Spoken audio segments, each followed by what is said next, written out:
faraxsana hay maanta barnaamijkeeni booqashada oo aan ku soo kala marnay dugsiyada saddex iskool kuwa oo aan kula kulanay arday fara badan oo run ahaantii ay ka muuqato firfircooni dhanka waxbarashada iyo kalsooni.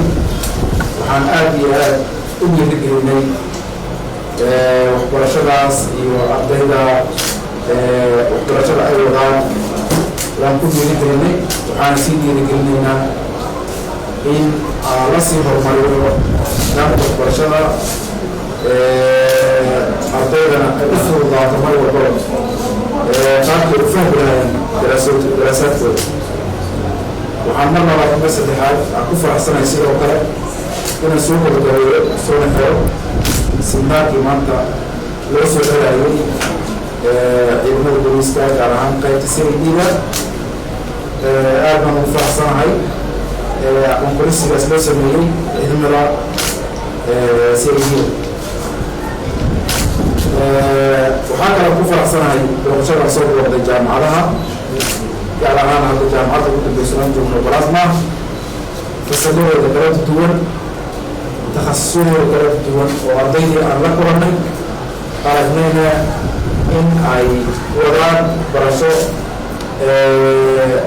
barinta insha allah gudaheeda ayaga guul u ah hirshabelle guul u ah mustaqbalkoodana dhisaysa insha allah gudaheeda.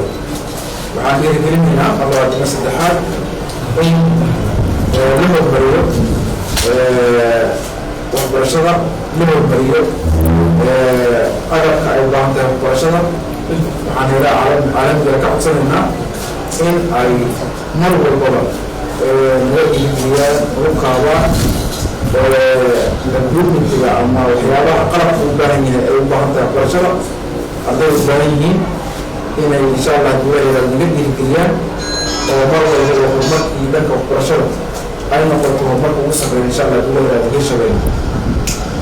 waxaan sidoo kale mahadcelinayaa wariyaashii maanta misaanka ilaa galabta nala socday dadaaldooda ay sameeyey la socday howlihii maanta inoo qabsoomay ahaa booqashadii aan kusoo kala marnay goobahaas kala duwan.